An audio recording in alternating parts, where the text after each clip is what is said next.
Welcome to the STARS program, seniors taking active roles in society. And now, here's your host, Anita Finley. I'm glad to present Dean Webb again, and everyone has heard him many times, and every time he comes, we have a different topic because he's so involved in this whole situation of people who have substance abuse or people who have been alcoholics, and now there's something that we hear on all the radio stations, the television, it's everywhere. Why don't you go through what opioids, what they are, and what you're able to do about it? Okay, well, we've been dealing for 65 years, this October will be 66, but 65 years with addictions, both alcohol and drugs, and now prescriptive medicines. Now the opioids are getting so, matter of fact, I saw a TV program last night where they went inside a jail. They're putting bunk beds all through the thing and for people that have overdosed and trying to dry them out and go through detox. And it was unbelievable. I couldn't believe that, 100 people. And they asked one girl at the car, says, have you used opioids recently? And they said, yeah. She said, yeah. And they said, when? When's the most recent time? She said, yesterday. I think I saw that little commercial. And they said, what does your mother say? Oh, she overdosed. It's like, she's not here. She's dead. I mean, and my heavens. Went, golly. I can't imagine a teenager saying, yeah, I used yesterday. Oh, my mother, she can't come out. She's dead. She overdosed. And it's really, and of course, they're lacing it with all sorts of things from China that are just really, they're just killer. They try and give a more powerful experience, but it's killing people because their bodies can't take the strong ingredients that they're adding in to the opioids to make them even stronger. And opioids are like 17 times more powerful than heroin, something like that. They're already bad enough. So what happened to alcoholics? I mean, where did it go? Was alcohol was what people used to do, right? Yeah. And then it went to drugs. Yeah, went to drugs, crack cocaine and that kind of stuff. And now it's gone up, heroin and the opioids and that's a derivative of the prescriptive meds that they give for pain medicines.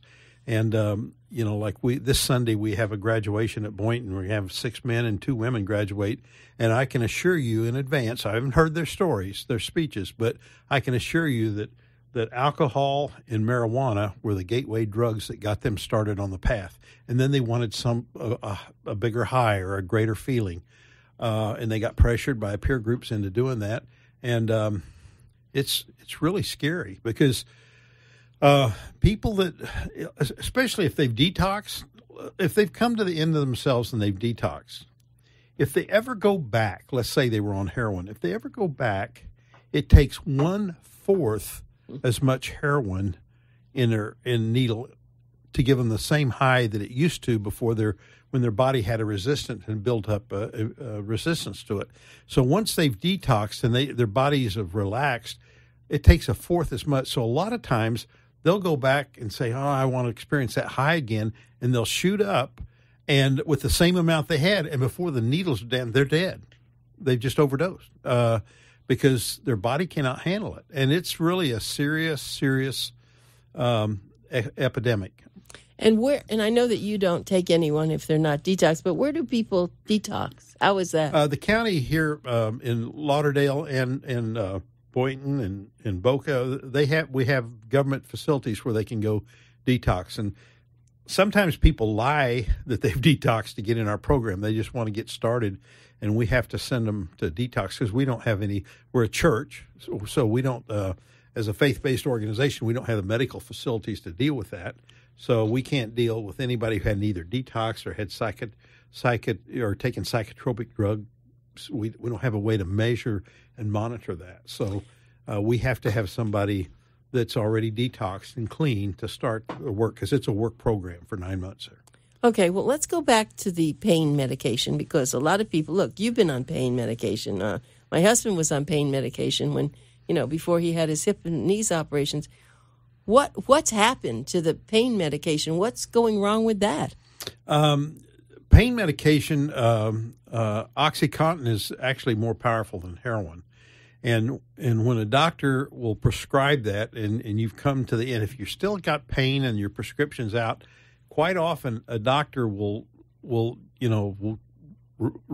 prescribe again another dosage so you can be pain-free, because they're really trying to help. But everybody has different tolerance levels. And what they don't know is at what point that person crosses that threshold into addiction. And once they do that, it's like their life is out of control. They're addicted. They'll do anything to get the next fix, the next pill. And the sad thing is our medicines are so strong that it doesn't take a whole lot of pain meds to get you addicted. I'm real careful. Like if I'm having a tooth extraction or something, I always get the prescription filled, but I do everything in my power not to take one pill. Yeah, I'm the same way as you. I do get the prescription, but I don't take any of it. I think that you have to be able to bear a little pain. I mean, I'm sorry. I came from that point of view, but years ago, I mean, you had a little pain, I don't know what you did, and you Toughed just it out, yeah. I have a fairly high tolerance to pain anyway, and can work through it. And more than I know my wife, Cindy, she doesn't have the same pain tolerance I do. And everybody's different. But I'm because of the business I'm really fearful. The worst thing in the world is for the executive director to get Sure. addicted, And so I take very, very little medicine, no matter what I'm going through. I'm really careful to not. Well, take that. going past that. All right. So now, why aren't there classes for doctors to be able to evaluate their patients, to know just how much they can? And when they're finished, the doctor just says, I'm going to send you to a psychologist or somebody. You can't have any more pain medicine. Is that happening? I haven't ever seen it happen. And one of the reasons is the oath that doctors take for patients to help them in any way. And when they're in pain, that's one of the ways they can help is to prescribe pain meds to take them out of their pain. But there's something in that oath that says will not do any harm. Right. But see, Anita, the thing is, these doctors don't know where that threshold. Everybody's different. I mean, think about drinking. There are hundreds of millions of people, 100 million people probably, at 5 p.m. stop by and have a cocktail on the way home or whatever. And it's happy hour and whatever. They'll have one or two drinks and go. It doesn't affect them at all. But if they have that gene that makes them predisposed to addiction, they're not going to stop at one or two drinks. They're going to drink the next time. They'll drink more and more and more. So, and nobody knows where that is with each individual. And it's the same thing with pain meds. You don't know where the threshold is. Where if somebody's in pain, they prescribe the pain meds, and that person has to be a little bit self-governing. The way we talk, try not to take it. You have to be a little bit self-governing because you don't know where that will push you over the edge. And everybody's different. Right. Well, so now let's just move on with that. All right. So now here's Faith Farm, and you've been helping for so many 60 some odd years. You've been helping people who are alcoholic and then on drugs. But now you're faced with probably a horrible situation. You didn't have enough beds to begin with. Right. Yeah. We got 445 beds on spread over 1,500 acres on 3 campuses between Lauderdale, Palm Beach County, and Okeechobee. And we're full all the time. I mean, which is a horrible indictment on our society to say you got that many beds and you're full. But that's the way it is. Now, the problem is pain meds are very hard to observe when somebody's on pain meds. When they came in with alcohol on their breath, we could go, you're not really ready, or heroin or something. You can see the glazed look. But pain meds are just pain meds. We can't often, we had a guy come in and say, oh, yeah, I've never had pain meds. I'm fine. Well, he fell out of the top bunk and broke his jaw. And then we had him tested, and he was full of pain meds. So we had to send him to detox. So people will lie to come in and get a bed sometimes, and it's very difficult. I don't hold our intake counselors responsible for that, or our directors, because it's really hard to tell if somebody's on a pain med. They're walking around the street all the time, pain-free, and you don't know if they're on it. Now, but when they come to you, they can't be on any medication anyway. We can't because we don't have a way. We don't have any medical doctors or nurses. We have no way to regulate that, to govern that. So sometimes we've had to people will lie to get in our program. I told you about the time we had 25 homeless people in Fort Lauderdale say they were addicted to get in our program, and all they were homeless. They had a nice, clean bed to go to, and they had 3 meals a day. Now, they had to go classes in the morning. That's what triggered us to know, because they were saying, I'm sick of all these drug and alcohol classes. Why do I have to take them? And all of a sudden I'm going, well, aren't you have drug? Well, no, not really. And we found that we had over 25 beds taken by just homeless people that had lied about having addiction. There's a lot of different stories out there. It's hard. But it's very difficult for our intake counselors, honestly, to be able to pick out somebody who is presently has taken a pain med pill and is on that, because they function really good. They're just pain-free. The only thing is you have a few telltale signs that sometimes you can spot if the pain med's not directly addressing a pain, and it's just to feel good. Sometimes you can pick up on that, but it's really hard. My guest is Dean Webb. You've heard him many, many times on our show. We're always so happy to have him talk to us, because this isn't common for us to have people like Dean on our show. We just finished having a physician. We have authors, and of course he is an author, but he comes here in the capacity as the executive director of Faith Farm Ministries, and we're so proud to have him, because this is a subject which I would say the general public has no idea about. You listen, of course, to TV shows or radio shows, but Dean really understands this so well. And he didn't come from this world; came from a highly business world. But he's so taken with this. He wants to make such a difference, and every month you should read the articles that we print in Boomer Times. The last one was Recovery from the Inside Out, which was really a very good article, because you're dealing with a lot of recovery organizations, but you do something very, very special. Yeah, I just sent an email. I was traveling the last 2.5 weeks at a convention. Then I took a week's vacation to go back to my sister's house in Oklahoma. But I had my laptop, so I got a notice from John Ashman, the president of the Association of Gospel Rescue Mission. That's 300 rescue missions that take in homeless and addicted and everything across the country. And he'd been invited to Washington because they're starting to get the idea that the faith-based stuff really works. For example, the government, they every year they go up and talk to senators. And they said, well, the government program, we're spending X number of millions of dollars and all this stuff for homeless and the addicted. And John says, you know what? Faith-based ministries are doing far more than the government. Well, they didn't believe him. They did not believe him. So he says, well, why don't you commission a study? And he says, I'll pick 11 big cities, and you pick somebody to do the study. So they did that. And they studied 11 cities, and they finished their study. They chose Baylor University because they happened to have had the best facilities and availability to do a study. And they found out 77% of all the homeless issues and addicted issues in those 11 cities were being done by faith-based organizations. And the government was shocked. So they just called him up to Washington. Yes, he went up either yesterday or today. And I took the time to email him, and because he was asked 4 questions about if you're involved in the addictive thing. And I told him, I said, first of all, you need to tell them it's really obvious from our perspective, obviously we're biased, that faith-based organizations make the deepest permanent change in people's lives, no matter what program they are. Secondly, not everybody has insurance or the money to go into these $1,000 a day programs that are up and down the coast here in Florida. And our program, free, is a very good free. I said, and thirdly, we deal with the inner man issues, and we have 9 months to do that in the program. And that deals with people's hurts. It deals with forgiveness.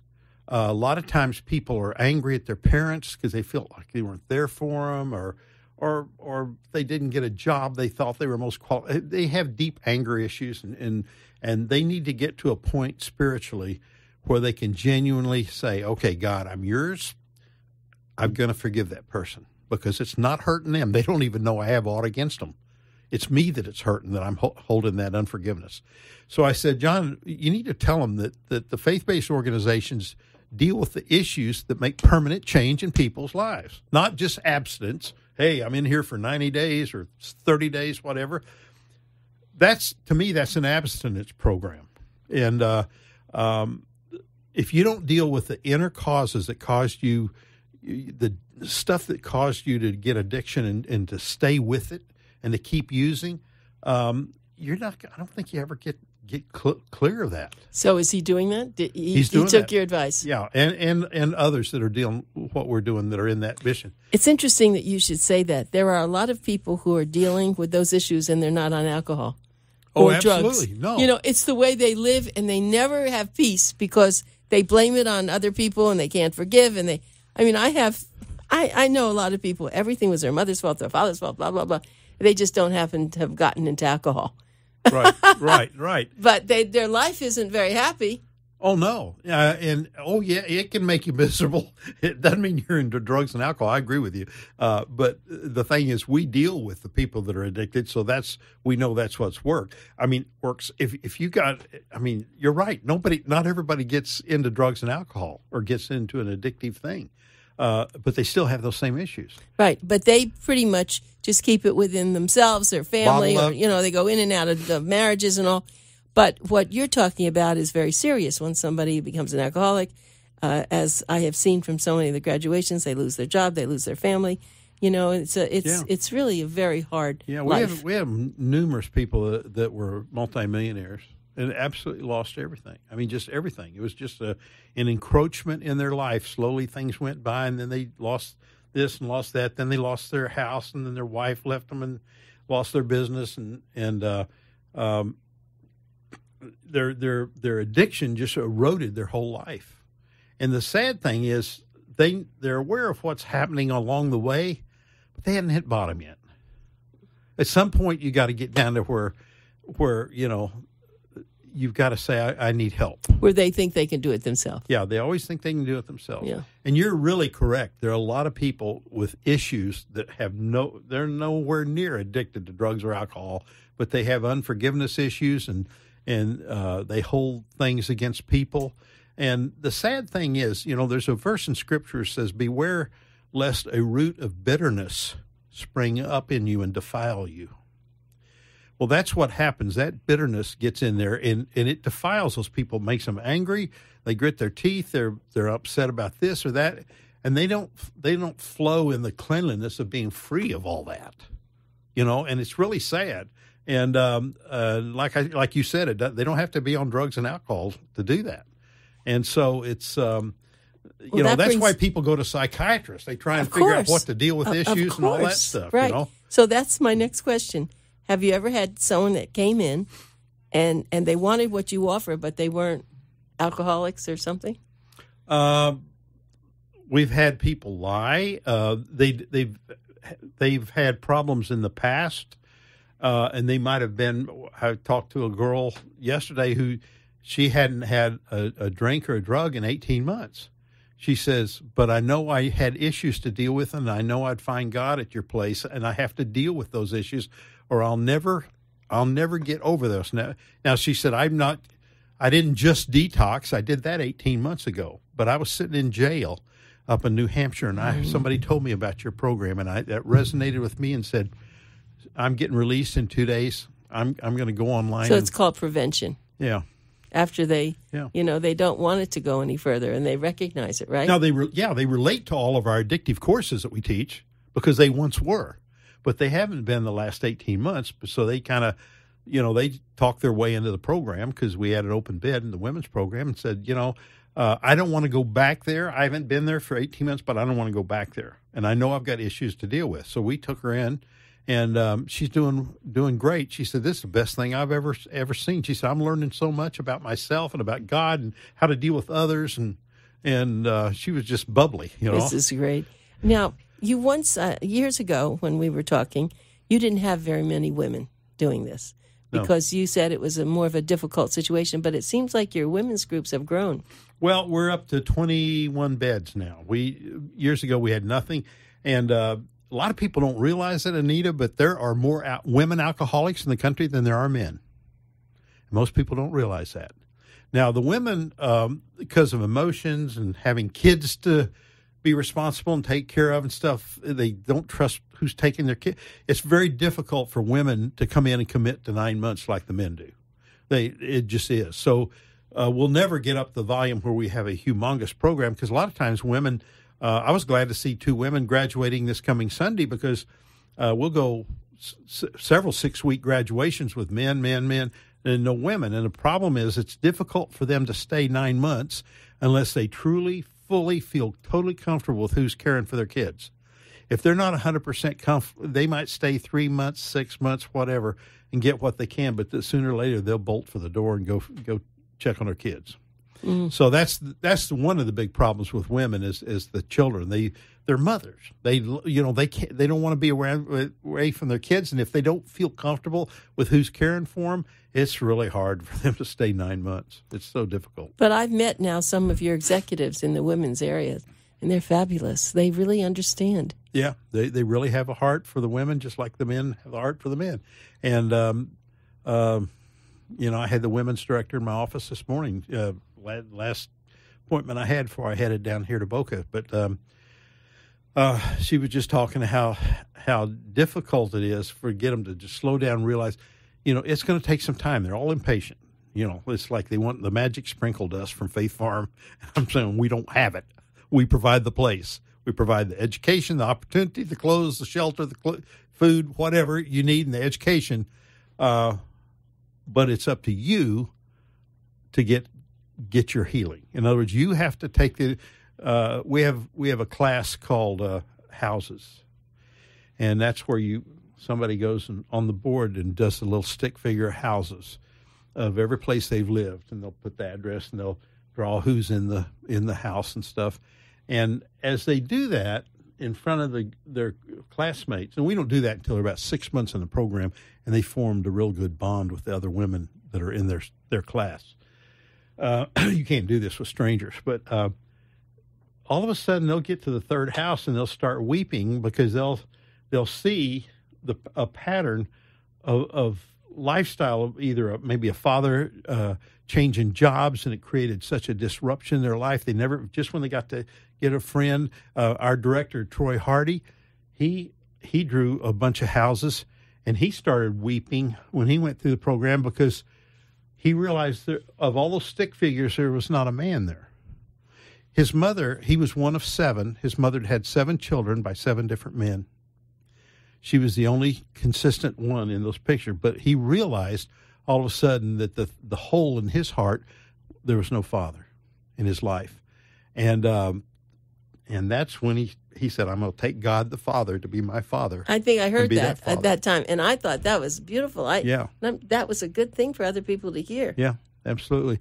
And so we do, you don't do that in a $1,000 a day program where you're sitting around a swimming pool with doctors and nurses running around. You don't do that. We get our results because we deal with the real issues of life, the inner issues. And anybody I promise you, anybody that's addicted, there's some issue that got them to that point.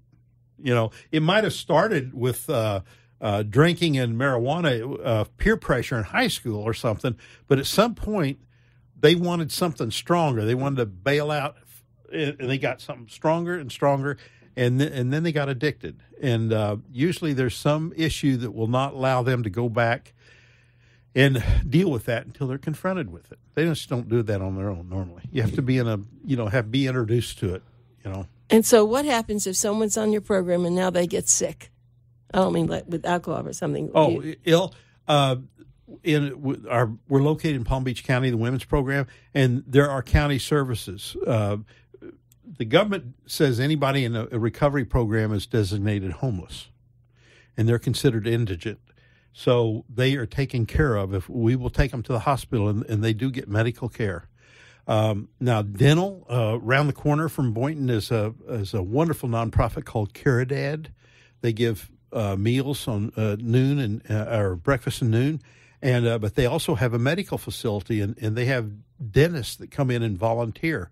So they work with us. If we have somebody with a abscessed tooth or something, we make arrangements to carry them around the corner to Caridad, and they'll deal with that. And then in exchange, we've gone and we've mowed their lawns, we've given them food. When somebody's given us a truckload of corn out of Bill Glades or something, we give them food. And so we work with other nonprofits if we can, but the county facilities are the ones that handle the medical things. And so the people who want to get in and they can't because you have too many people, there are no beds. What do they do? Do you help them at home in any way? You can apply online at any of the 3 farms or the either Okeechobee, Lauderdale, or Boynton, or the women's program at Boynton. And you can go online, you fill out an application, and then there's a number for you to call up and establish contact with the intake counselor. I always tell them, wait a day or so because we get a lot of applications, and give her a chance to at least look at, but at least call up and establish and get an interview, a phone interview, so she has an idea of where you're coming from, if you actually are detox, what your history is, what you're looking for, and so that you can get in queue on the list for an open bed. Because a lot of times we'll be full month after month, two months in a row we'll be full without a bed. Then all of a sudden something happens where a girl has to leave the program, or she's worried about her kids, and she voluntarily exits the program, and all of a sudden we got a bed. So, well, Dean, this is great. We never know what we're going to talk about, but you have so much to talk about that it really makes it easy. I just hope if people are interested that they go to your website. That's where they'll find everything. faithfarm.org. Faith Farm. Thank you, Dean, so much. Thanks for having me on. I love talking about Faith Farm.